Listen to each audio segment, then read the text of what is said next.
The eucalypt forests of Australia are home to some of the world's most loved animals.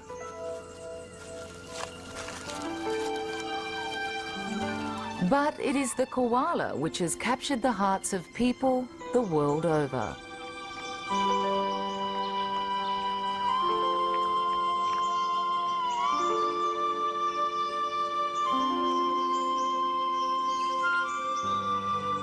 Eucalypt trees are their life. They sleep in them, fight in them, and mate here.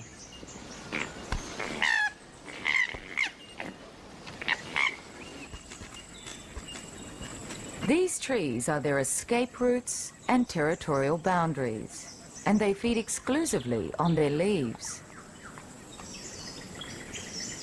No other animal of the Australian bush is so vitally dependent on these forests.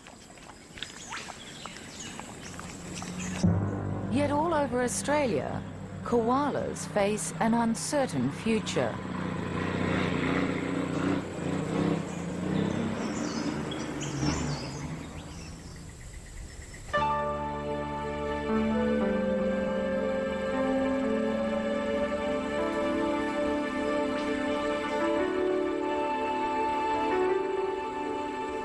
This is the story of one remarkable koala, his community, and their struggle for survival.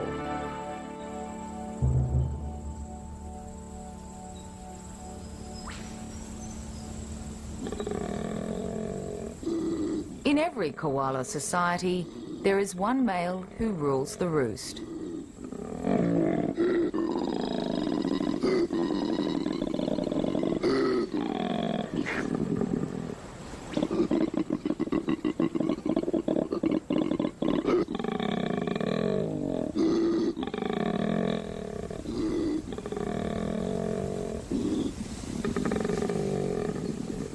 In this forest, it's Arnie who's the undisputed leader.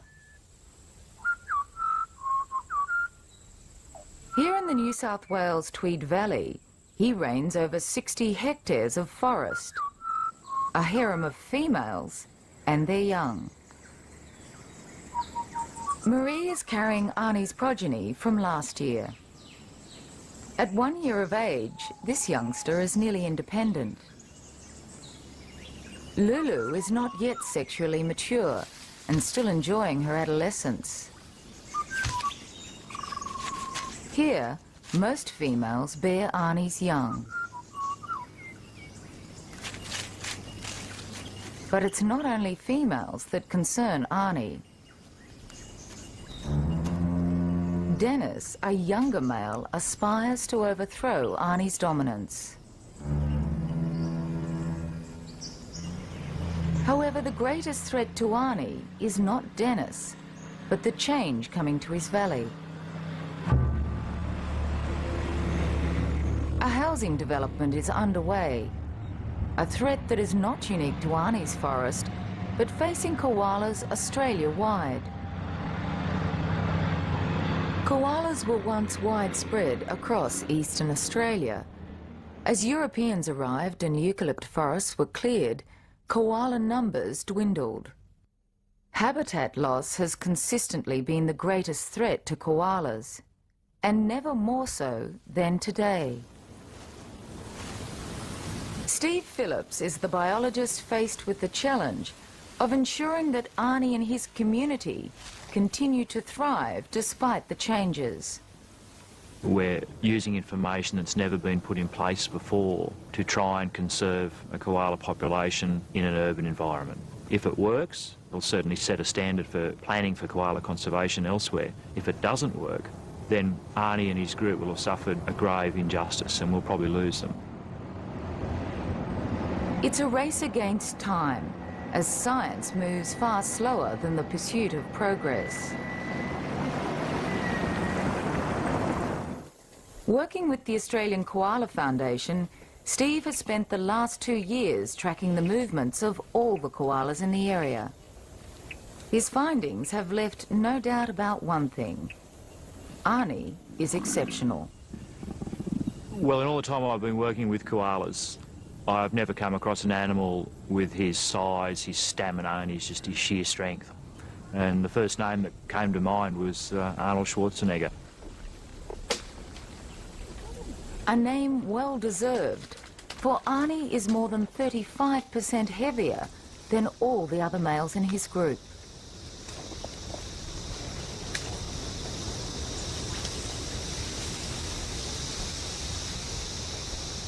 So you can catch koalas for 20 years and you see guys like this maybe 1 or 2% of the time. He's just, yeah, Mr. Cool. We happened to come across him while he was moving about during the day. There was no way that he was going to escape the capture process, and he took it like a gentleman. He just moved down the tree to a position about 5, 6 foot off the ground, and then we grabbed him. He's just told us so much about koala society and how it operates, what holds it together, relationships between males and females, just so many things. So he is King Koala. And a king must proclaim his kingdom. Arnie marks his territory using a scent gland on his chest. All males have developed this oil-secreting gland by the time they reach sexual maturity. During the breeding season, the gland is more active, and whilst there are no visual signs of a koala's presence, the air is alive with their musky odours.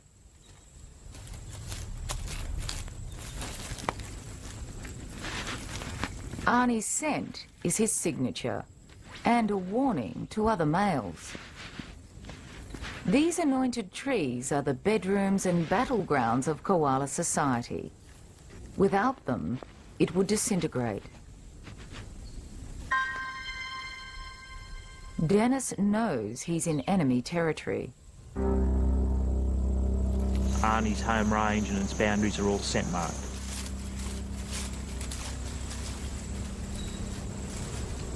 The odour persists for a long time, probably as much as a year.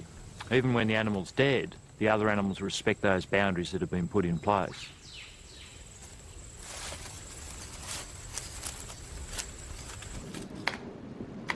Radio tracking has enabled Steve to plot each animal's territory.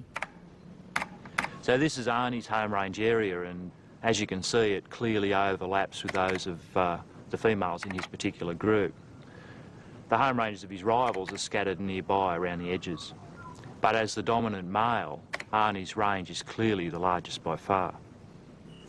The significance of that is that he's on high nutrient soils with a large number of preferred food trees there, so his home range size is not just a function of habitat quality, it's there because he is who he is. But Arnie's domain will be carved up with roads and houses in less than 6 months. If Arnie and his group are to survive here amidst the encroaching development, special allowances must be made for their safety. Steve must convince the developers to put his research into practice. You know, Nick, I haven't got much faith in speed signs at all. I mean, you only have to look around any urban area with koalas in it and you get graphic evidence that people don't obey the signs that are put in front of them. And I think we've got to put in place something physical here that really controls the speed rather than something that, you know, maybe just a token gesture. Sure. Oblivious to these new threats, koalas are responding to the onset of spring.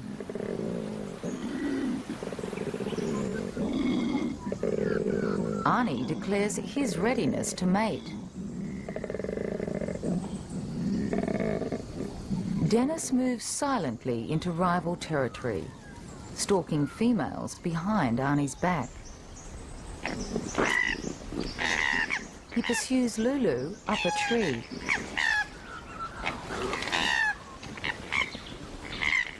While Lulu is now ready to mate, she waits loyally for Arnie.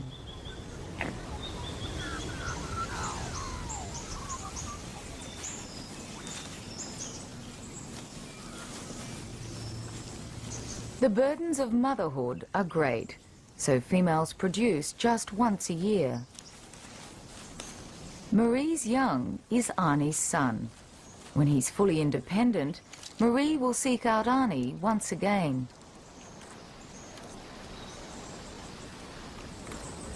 When they get off, they've lost that little bit of experience that she has. They've got to start learning things for themselves, and it's a very hostile world out there.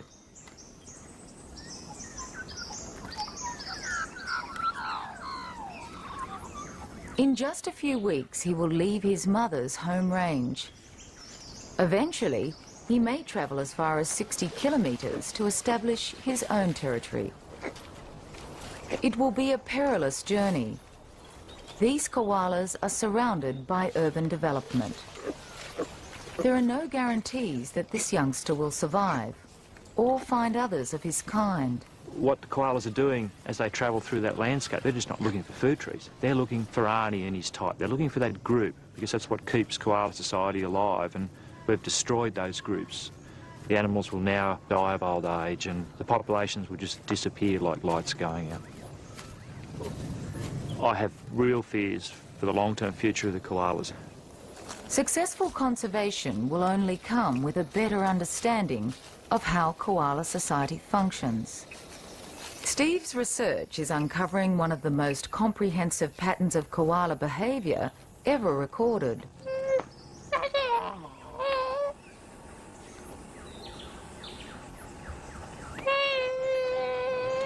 One of the interesting things that started to happen as we were putting the radio tracking data into the computer for further analysis was that the movements of two animals, Arnie and a younger male, appeared to mirror each other in the areas where their two home ranges overlapped. And as it turned out, the computer was actually able to confirm that the younger male was shadowing Arnie. This shadowing is a pretty serious game that koalas play. From Dennis's perspective, it's a time of sizing up his opposition and issuing subtle challenges. From Arnie's perspective, it's a test of his endurance, his stamina and his patience.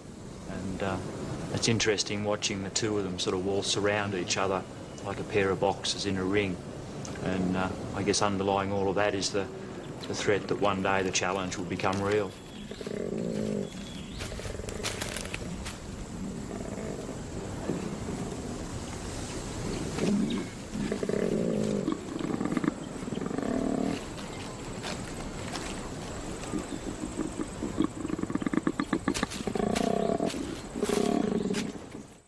If we look at Arnie's home range and that of Dennis, we can see that they overlap. And as Arnie moves about, particularly in this area, Dennis shadows him. Every now and then, Arnie pushes him back without even actually having to touch him. If Marie is ready to mate, and Dennis finds her first, there could well be trouble. And there is. Dennis has pursued Marie up a tree. And Arnie is not impressed.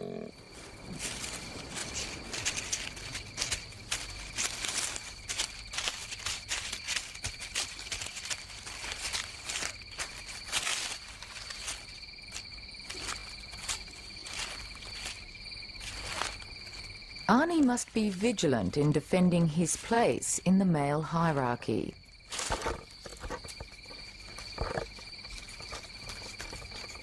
The paternity of Marie's young will depend on the outcome of this challenge.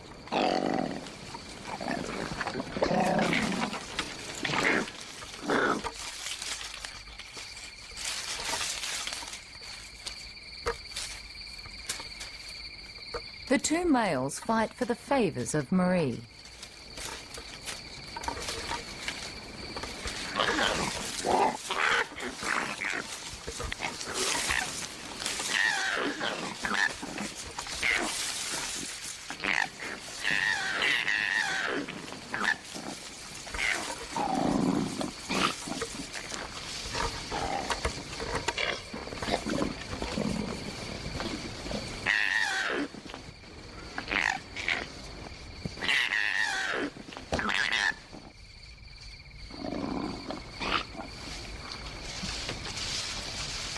While Dennis has been put in his place this time, One day, he'll try again.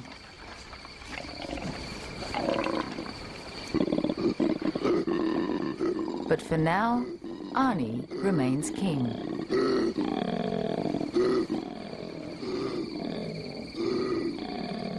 On the other side of the forest, Lulu waits patiently for Arnie.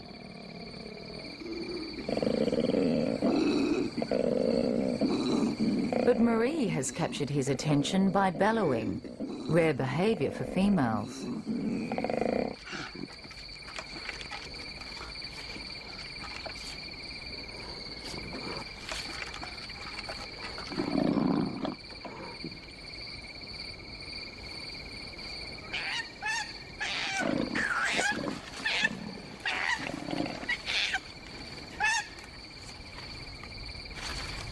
Marie is only just free of Arnie's son from last year, but will give birth again in a matter of weeks.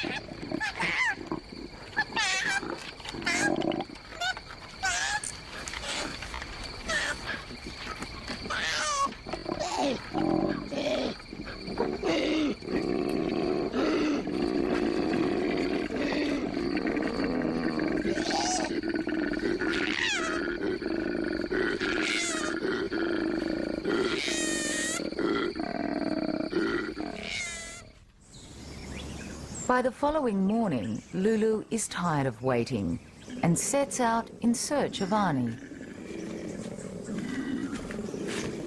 She follows his distinctive bellows, which can be heard more than 1 kilometre away. It's lusty and throatier and more robust, probably because of just his sheer size. It gives him that extra resonance he needs to project his voice long distances. In a pristine forest, Lulu's journey would present only a few natural obstacles.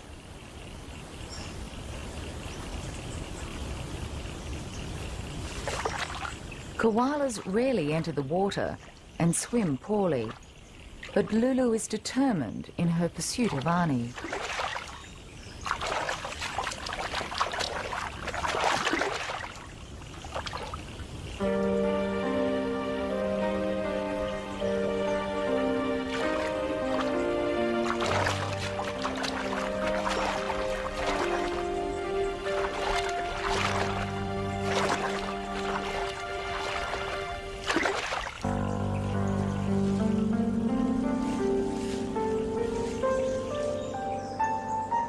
Few forests remain in their natural state, and Lulu is faced with the threats of her rapidly changing world and foreign invaders.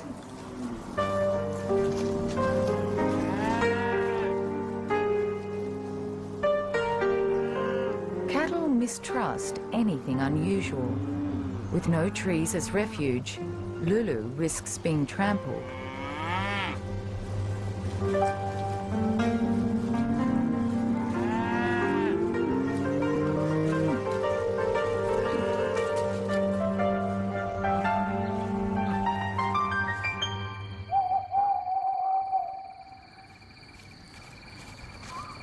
She approaches one of the first roads of the housing development.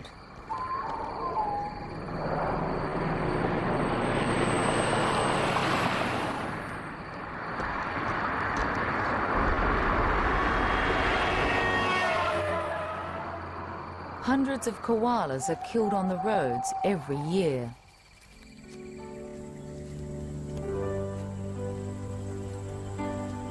By the following morning, Lulu's finally found Arnie. Well, I guess the biggest distance that she travelled was certainly in excess of 1 kilometre, and that was from one end of Arnie's home range to the other. He wasn't there when she needed him to be, and so, as any assertive young woman, she took it upon herself to go and get him, and she did. Females prefer to mate with Arnie because his genes will give their young the best chance of survival. With the breeding season over, females return to their territories and life in the trees returns to normal. The young conceived from this season's matings are born 5 weeks later. Like all marsupials, newborn koalas are undeveloped and barely the size of a peanut. They crawl up into their mother's pouch and attach to one of her 2 teats. There they stay suckling, nourished by their mother's milk. After 13 weeks, they begin to grow fur. At 22 weeks, they finally open their eyes to winter.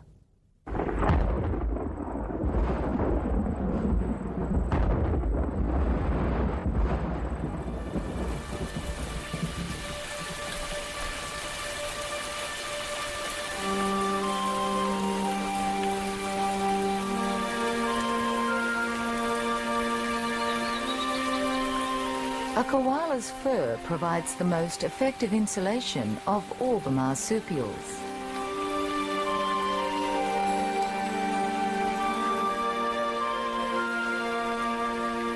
Curling into a ball allows them to retain this warmth.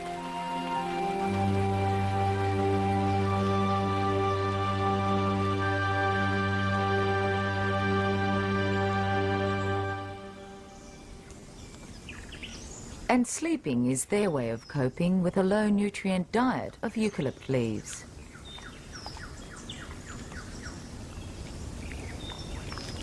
Koalas are able to survive on this exclusive diet by becoming energy misers.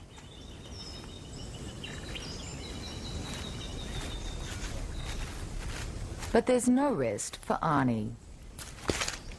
Even out of the breeding season, he must patrol his home range and keep an eye on his females. At the same time, the research team keeps an eye on Arnie.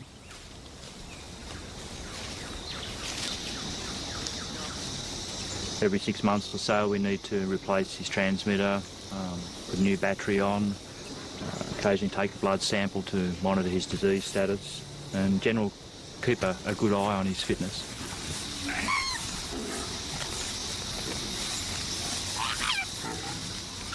When we first caught him, he was an awesome size. He was 10.5 kilograms. And he spent a very hectic breeding season. The need to maintain the boundaries of your home range, fend off subordinate males on the outside, mate with the females, know where they are. His life would have been so complicated. Now, when you're making those sorts of movements, you're obviously chewing up a lot of energy. But when we caught him again to replace his collar, he actually weighed 500 grams more. He just put on weight. It's one of the things that has been a mystery to us. Is it something that's genetic, or is it hormone governed rather than nutrient intake governed? While Arnie's weight may be a product of his genetic makeup, for most koalas, it is simply to do with the amount of leaves they eat and the energy they conserve.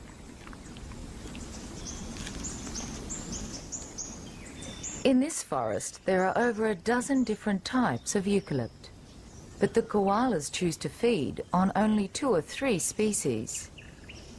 Steve has fought hard for the preservation of these food trees. As a process of this development, the subdivision and the road design has been placed around those trees rather than what would normally happen is they'd probably go straight through them.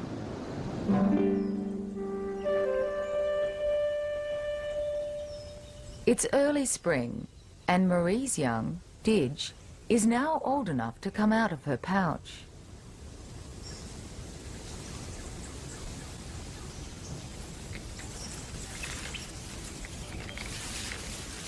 But his digestive system is not yet ready to cope with the fibrous diet of eucalypt leaves.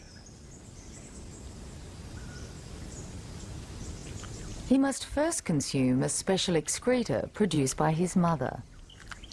Known as pap, it contains the bacteria needed to start the difficult digestion process.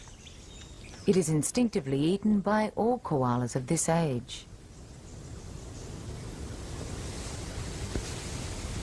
At this stage, Didge still suckles.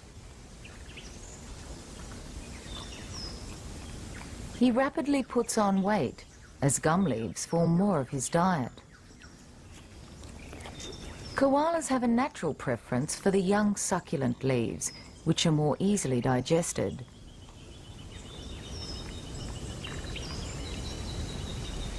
When they're not available, they carefully select the most palatable of the mature leaves, using their refined sense of smell.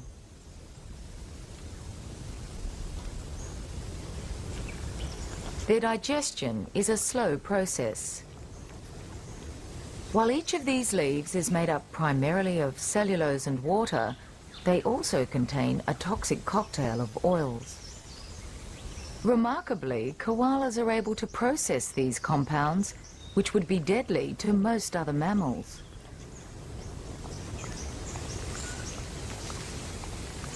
Finally, the toxins are excreted as bile or urine.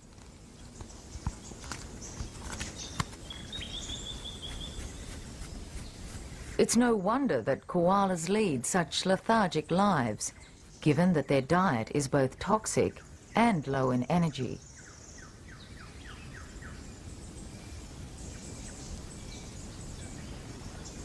As summer approaches, the youngsters spend more time out of the pouch and on their mothers' backs.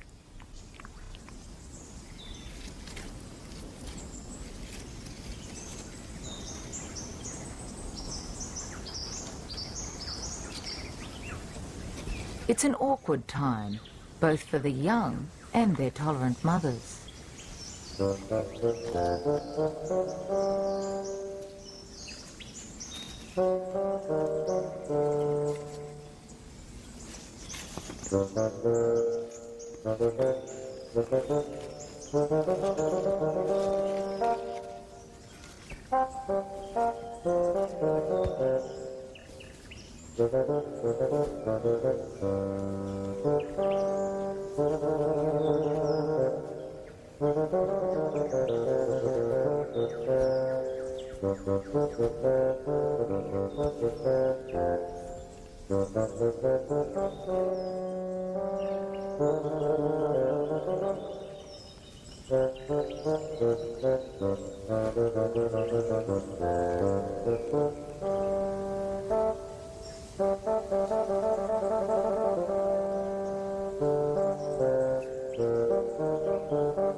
At this time, the mother's nipples extend so that they can still be reached from outside the pouch. But for some, the comfort and warmth of the pouch is irresistible.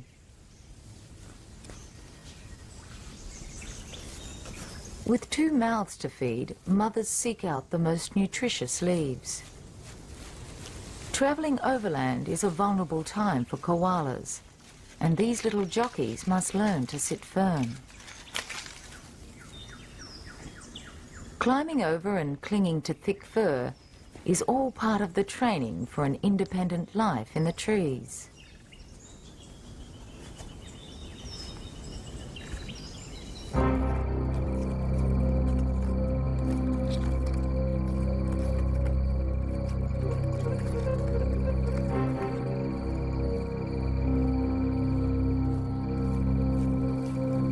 A young koala on its own would be tempting prey for this powerful owl.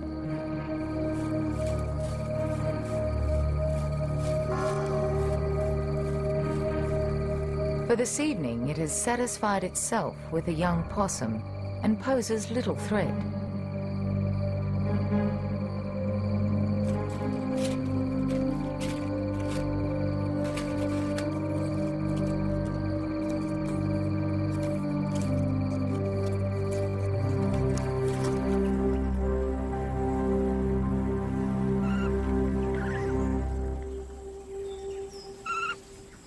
Lulu's young Nadu has begun to make short forays on her own. The process of separation is a slow one. It may take weeks for Nadu to venture even a metre from her mother. And for good reason. Even short excursions can be dangerous. Goannas relish an opportunity like this.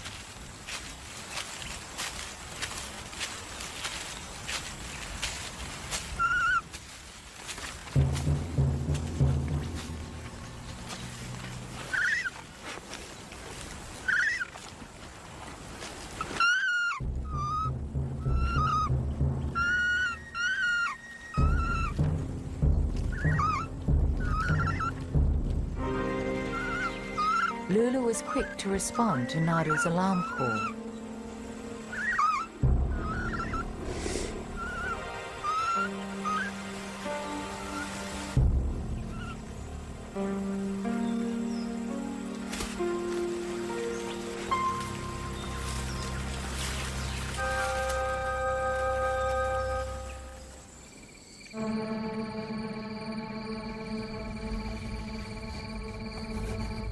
Even the highest treetops offer no refuge from the diamond python.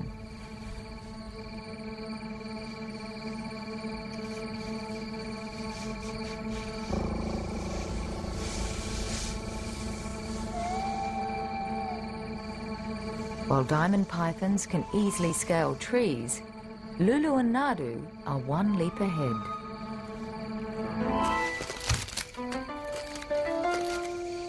Natural predators are a fact of life for koalas and don't take a great toll on their numbers.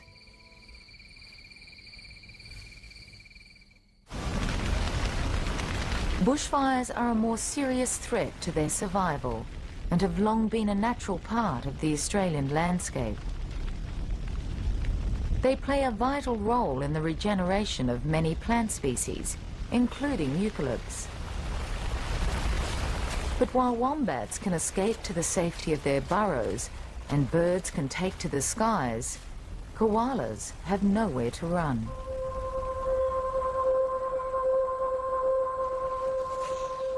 In the aftermath of a wildfire, an intensive care ward is full of koalas suffering serious burns, smoke inhalation, and dehydration.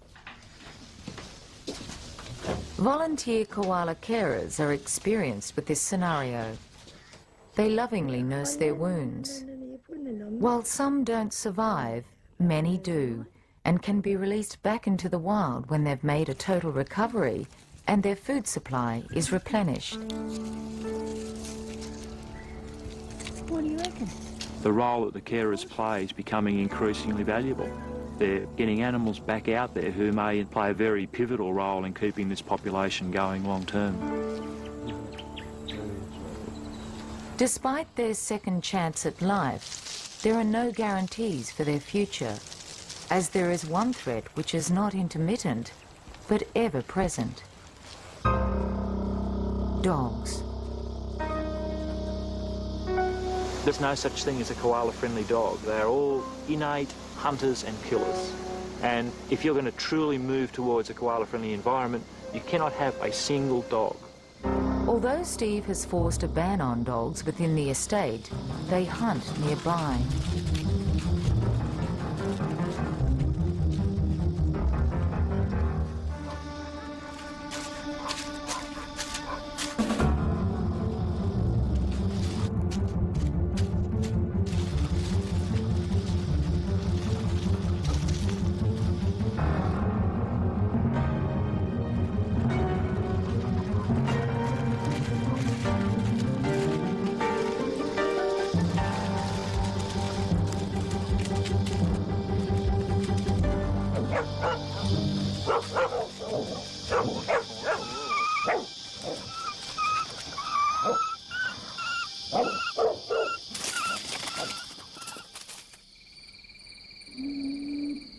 It's summer again, and Didge has grown bigger and bolder.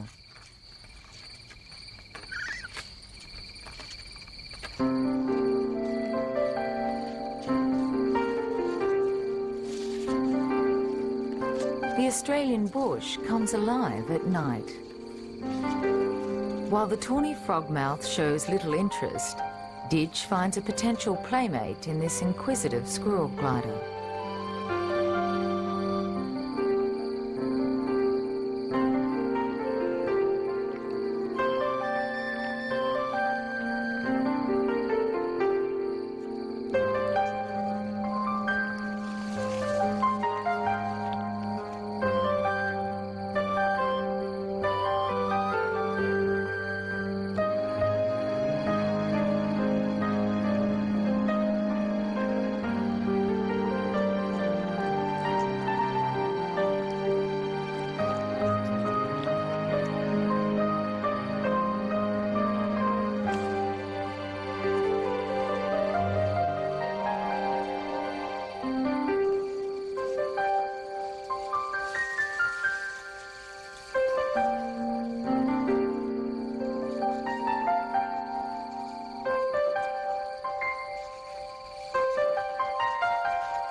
Didge and Marie go in search of fresh leaves.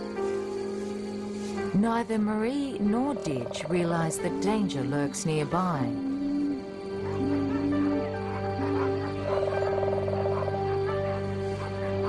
In her panic, Marie chooses too small a tree.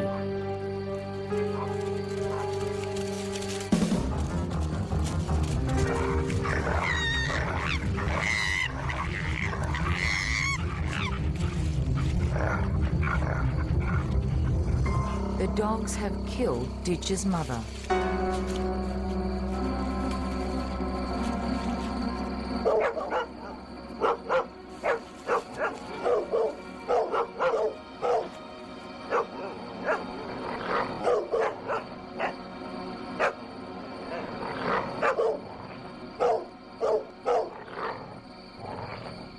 Didge is found injured and taken to a vet.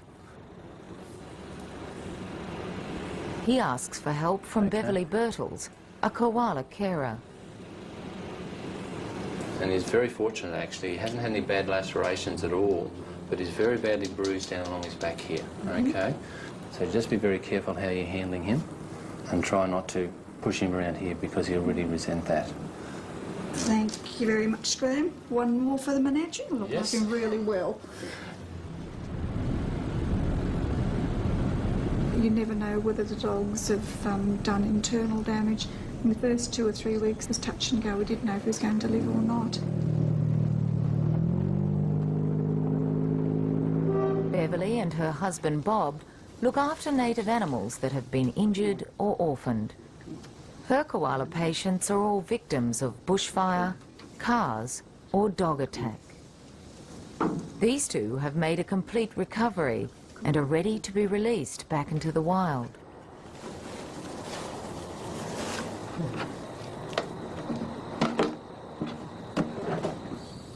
But Beverly's work is never ending. The tiniest of her patients is a 2-month-old koala whose mother was killed by a car.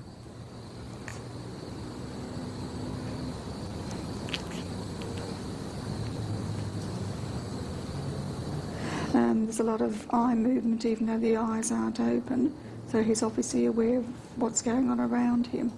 You know, he must miss his mother and he calls for her. A koala of this age would not have left its mother's pouch, and despite Beverly's efforts, has little chance of survival.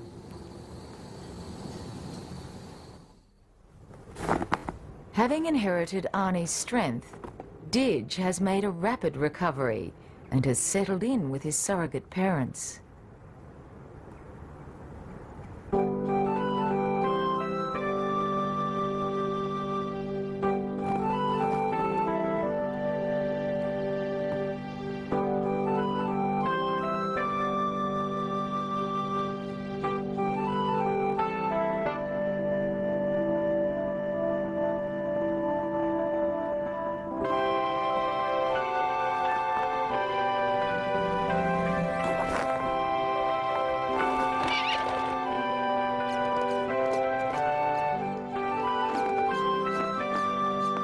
You watch the personality develop as they get bigger, and he's been very outgoing and he's been a real ham.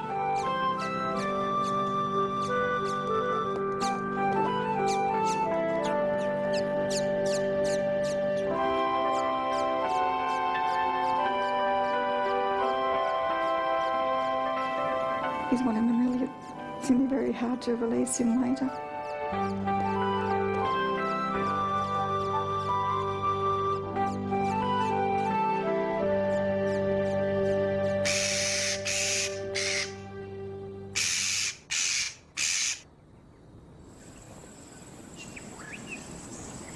It's late summer, and Didge is ready to go back into Arnie's world. As the time for his release draws near, Beverly has tried to reduce his dependence on her. Well, I know that if we put him anywhere that's important to Arnie, he'll get a clip over the ears and put on his way very quickly, but if we put him in his mum's home range, I think that would give him a fair bit of breathing space for a while. Hey, fella. Up you go. Up you go. Didge has made his mark both on Beverly and Steve. Up you go. Few people come to understand individual koalas so intimately. When you work with the full spectrum of koala society, from the little juveniles to the big bull-headed males, there's a great variety of personalities inherent in any population, and it's only when you start working closely with them that you really get a chance to see that.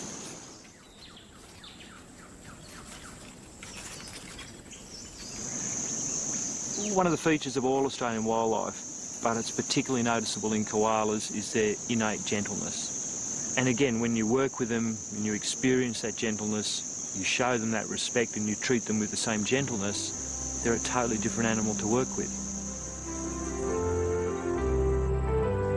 Steve's research is over for now, and he releases Arnie for the last time. I have so much affection for him, which is bad science, but he's taught me so much, and I have a great deal of respect for him.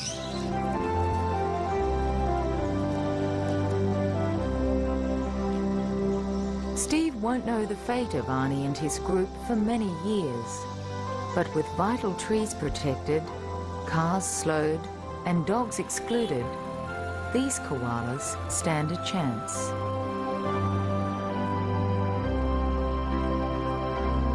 For Arnie, life must go on, patrolling this strange new world to maintain his dominance.